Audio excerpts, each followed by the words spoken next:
Shalom, this is Yair Davidiy, speaking to you from the land of Israel.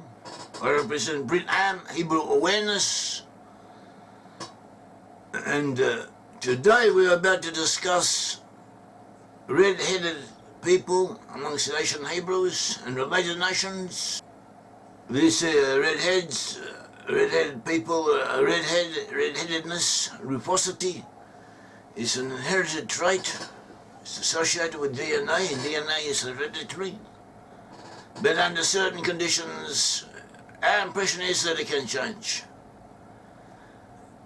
People who teach DNA, they have what they call a mutation rate. That is, every so often, changes occur. And these translations are transmitted to the next generation. And after that, more changes occur, and a number of mutations build up. And these changes take place at a certain rate, sometimes several hundred thousands of years, for a certain body to transform itself from one stage to another. So first of all, this clock of the mutation rate has been challenged. Instead of thousands of years or hundreds of thousands of years, in some cases it may be only a few years. Another point is that the changes do not take place little by little, as is claimed or as is implied, with each increment building on the other in an evolutionary process. It appears that changes can occur, or possibly more often do occur, from jumping from one stage to another, without intermediate stages that have been assumed to take place. Also, it is implied that the changes, not all evolutionists or not all DNA experts say this, some of them agree with us on these points. In other words, that the changes do not occur in only one case, as is implied, and the change occurs in one individual, and he increases or multiplied, and this change has some type of evolutionary advantage over the rest of the population. So his offspring increases greater than theirs, and this happens generation after generation until the change comes to dominate or the whole of the people. So this is not really what happens according to empirical evidence. The changes, when they occur on a lot, on the most of the population all at once. That is, when the changes are advantageous to the survival of the population concerned. They take place all at once, and they sometimes jump from one stage to another, and they can progress quite quickly. And it would seem that eventually DNA science will come to accept this scenario. At all events, it is found in the Bible. Esau, the brother of Jacob, and King David were redhead. In Hebrew, the word for redhead is admoni, that is gingerish. The forefathers of the Israelites were Abraham, Isaac, and Jacob. Abraham was married to Sarah. Sarah bore to Abraham Isaac. Isaac was married to Rebekah. Rebekah bore to Isaac twins, Jacob and Esau. And it says in Genesis 25, verse 24, so when her days were fulfilled, that is the days of Rebekah to give birth, when her days were fulfilled for her to give birth, indeed there were twins in her womb. And the first came out red, it was like a hairy garment all over, so they called his name Esau. Afterwards his brother came out and his hand took hold of Esau's heel, so he's called Jacob. Isaac was 60 years old when she bore them. This word translated as red in Hebrew is admoni, and it connotes someone with red hair. Just on a personal note, I myself was born in Australia. When I was young, I had blonde hair. Sometimes when I stayed inside for a long time, that is for a long period. This blonde hair would turn brown, and then when I went out in the sun would bleach, dry up the oil, natural oil in the hair, and it would return to being blonde. That is, afterwards when I came to Israel, the same process occurred, and I grew a beard, and this beard was reddish. So I had a red beard for most of the time until it began to lose its color. My father also had that dark brown hair, almost black hair on his head, but when he grew a beard, it was red. So this is what we have. Esau was reddish and he had red hair. Esau in Hebrew is also known as Edom. Edom is another name for Esau. The word Edom means red. Genesis 36:1 said, now this is a genealogy of Esau, who is Edom. And one of the qualities of Esau was that he would be a warrior people. Behold, your dwelling shall be of the fatness of the earth, and of the dew of heaven from above. By your sword you shall live. This is a blessing to Esau. And you shall serve your brother, and it shall come to pass when you go down to separate yourself, you will throw off his yoke from your neck. Usually Esau in the Bible is a negative figure, he's an enemy of Israel most of the time. He was often depicted as being red-haired. There are different pictures of him, both in the Middle Ages and in modern illustrations. Esau is often shown as having had red hair, and red hair was known in the Bible. It was also known in ancient history. Egyptian depictions of the ancient Hebrews and of peoples, presumably Israelites, from the area of Israel often depicted individuals with red hair. Here's a picture of a Hebrew slave boy from an Egyptian tomb, and he seems to have red hair. He's another person from the Israelite area, as depicted by the Egyptians, so too he has red hair. Here a group of Hebrews from the area of Israel identified as Hebrews with red hair. This is from the tomb of Brit-Am in Egypt. So too we have the Egyptian god Seth. The Egyptian god Seth, in Egypt they worshipped Horus. Horus was the main god. Seth was his brother, but Seth was some type of outcast, a negative personality. He's also equated with Typhon and Saturn. Well, these are other names for him. And he was red-haired, and he was considered negative. And the Egyptians would sometimes take red-headed people and offer them up as sacrifices to Horus, showing that they were against Seth and in favor of Horus. And Seth was identified by the Egyptians with the desert, with the former Hyksos rulers, the shepherd rulers of Egypt, who may have been Israelites, and with the areas of Edom and Israel. So this too indicates that people with red hair were associated with the regions in which the ancient Hebrews dwelt. In addition to that, we have the fact that David the king of Israel and the ancestor of the future Messiah, David had red hair. And the sages said that both Esau, that is the twin brother of Jacob, and David, the descendant of Jacob, both of them had the warrior quality of bloodshed, and they both had red hair. And this stands to reason, since Jacob and Esau were twins, and Esau was red-haired, even though Jacob was not red-haired, he would have had the genetical potential to produce red-haired offspring at some stage along the line.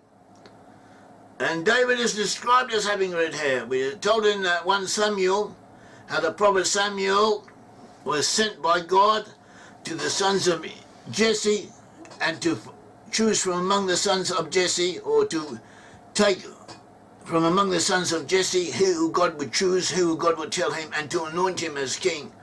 And this was while Saul, the previous king, was still in power, so it had to be done in secret. But this is what Samuel proceeded to do. 1 Samuel 16, it says, verse 12 onwards, so he sent and brought him in. Now he was ruddy. The word translated as ruddy in Hebrew is admoni, meaning red-haired. Admoni is the same word used for Esau, describing him to as being red-haired. And it says, now concerning David, now he was ruddy, he was admoni, he was red-haired with bright eyes and good-looking. And the Lord said, arise, anoint him, for this is the one. Then Samuel took the horn of oil and anointed him in the midst of his brothers. And the Spirit of the Lord came upon David from that day forward. So Samuel arose and went to Ramah. So to 1 Samuel, chapter 17, verse 42 says, when here it's describing how David had the encounter with the giant Goliath. Goliath was a champion, a giant. And he was a champion of the Philistines who had come to war against the Israelites. And he would go up and down before them and challenge them to come out and face him in single combat. And no one wanted to until David came and saw what was going on, and he volunteered to go out. And he went there and went out, and he took with him a sling and pebbles.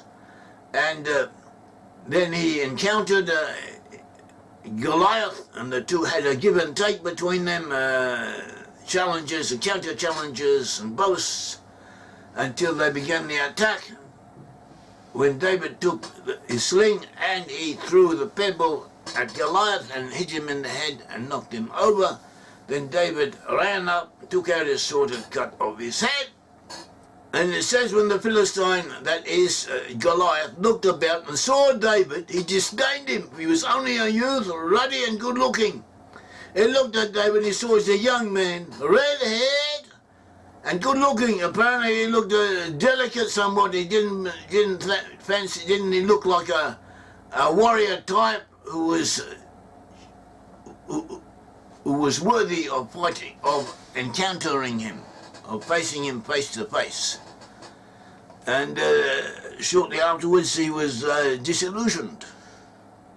Now we have a picture that shows the young David as a red-headed warrior just after he has slain Goliath, the Philistine giant, and he's about to cut off his head.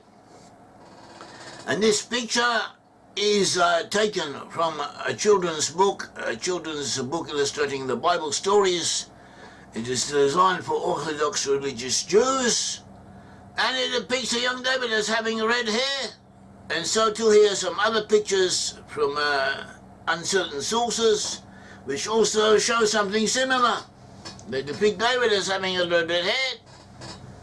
Now, red hair is found amongst the Jews. But not only amongst the Jews, but amongst other peoples. We had the tribes of Israel, the 12 tribes of Israel. The 12 tribes of Israel divided into two different sections. The southern section comprised the tribes of Judah, Benjamin, and Levi, and minority representatives of the other tribes. Whereas the northern section comprised 10 tribes. The 10 tribes were taken to exiles by the Assyrians, and by different pathways moved to Western Europe, where their ancestors, their descendants, are now to be found. And amongst them too, we have fine redheads. Redheads are found amongst them.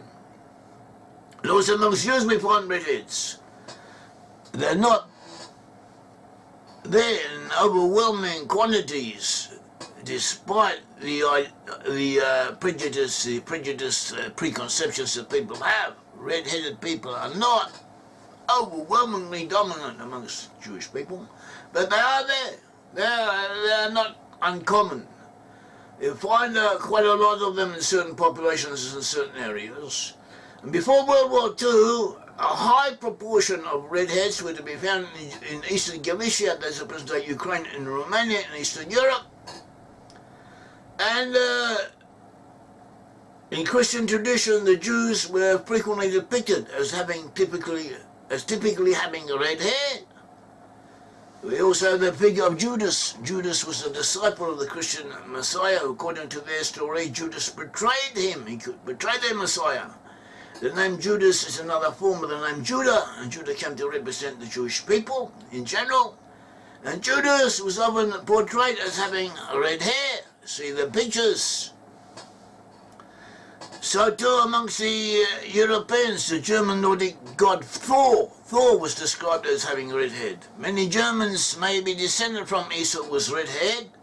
Though red hair is not that common in Germany, it exists, but it's not that common. It's more plentiful in Scandinavia, even in Holland, and it's much more plentiful in the British Isles and with the British Isles within Scotland, especially certain areas of Scotland, and within Ireland.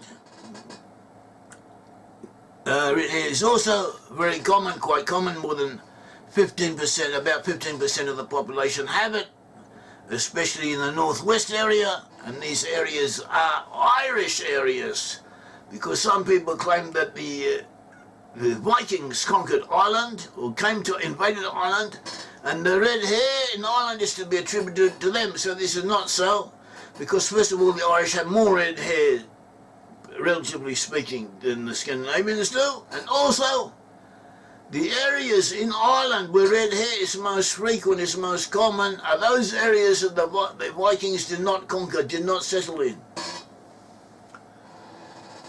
And there is a certain overlap with concerning people in Ireland with descendants of Neil Nogoliach, a famous Irish hero who has a certain DNA genetic marker characteristic of him and of his descendants or people associated with his family, linked to his family. And there's a certain overlap between this genetic marker and red hair to some degree. It's worth looking into. Red hair is to be found amongst the present-day Jewish people. The Germans considered red hair to be a Jewish trait, something characteristic of Jews, even though it's also found amongst non-Jews, some places quite frequently, and it's also found among some Germans, though it's not that common. Andrew Colin Gow, The Red Jews, Anti-Semitism in an Apocalyptic Age, 1200 to 1600, published in New York 1995. He speaks about the Red Jews, and he says the Red Jews was a name that people in Europe and Western Europe, especially in Germany, gave to the Lost Ten Tribes. These Lost Ten Tribes were then said to be in the east, but moving to the west, and they were described as having red hair, and they're also associated with the tribe of Dan, who's also associated with red hair. And the Germans themselves believed the Jews were in league with the devil, and to be plotting with the Red Jews, that is the 10 tribes, to overthrow Christendom. So these are the prejudices that existed, and there were prejudices against Jews and against people with red hair. Speak more on these matters in another talk. Thank you.